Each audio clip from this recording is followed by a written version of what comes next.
So how do we write numbers in Roman numerals? We first write the largest number, then the next, then the next. So you give me a number, right? Yeah, let's start small, maybe 6.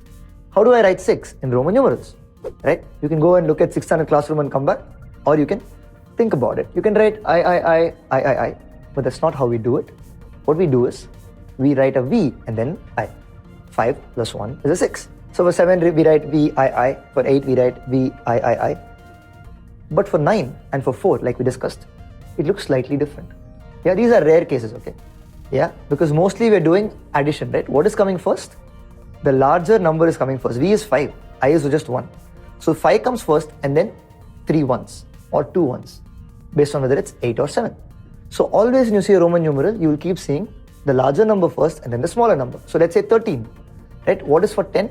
X is for 10. Then 3 ones, so I. XIII is what we have for 13. But now let's discuss this 4 and 9 and some other numbers like that. So what happens is that you can actually write 4 as I. You can. In fact, that's how the Romans wrote it most of the time, right? But you will look at me and say, no. Yeah, they did that because it's easy. Later, it so happened that there were places where I occupied too much space. Things like tombstones where you had to keep it much shorter. So there, they actually used what's called a subtraction-based way of writing it, right? And so they didn't write VI, they wrote IV. So what is coming first? The smaller thing is coming first. So IV actually stood for, hey, remove 1 from 5, which is 4. So you can either write 4 I's or IV. Write IV only then they'll give you marks. So you write that. So IV is there. Then for 9, we write IX. So you might ask now for 19, should I write IXX? No, because you'll say 20 minus 1. No. We use the subtractive thing very, very, very rarely. So we use it for 4. Yeah, you ask where else do we use it? We use it for 9. We use it for 40.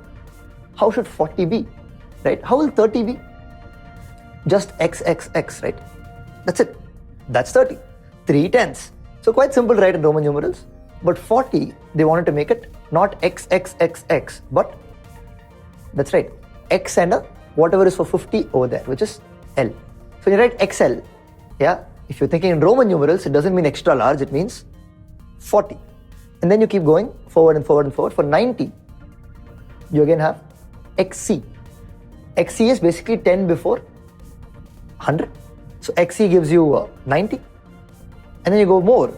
You want to write 100 before 500, which is basically CD.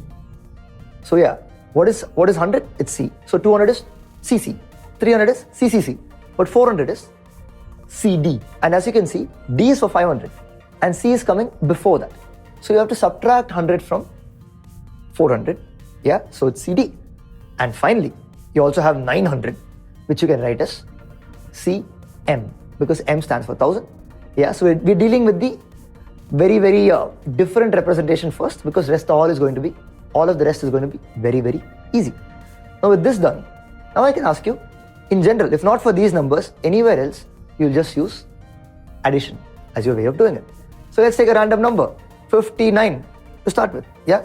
So 50, we have an alphabet for it, right? So we have to use it. We'll write L first. Then how much more is there? We have 9 left, right? So you have to write either VIII,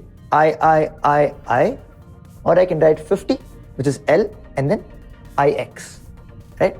So LIX stands for 59. Yeah, let's pick something else. Maybe 223, right? Just picking whatever, you pick whatever number you want, right? So you'll have 200s will basically be, that's right, CC, right, for the 200s. And then I said 23, so 20 will be 1x and 1 more x, right? And 3 will be just III.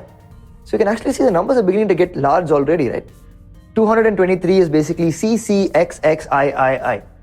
It's a little long. You might also ask, what if I have to go more than 1000, right? What if I want 1225 or something, right? 1000 is M, 200 is CC, right? Then 1 more 20 is another XX, then 5 is I. No, it's V, right? That's how you write it. Now you can keep doing this and you can solve a few problems.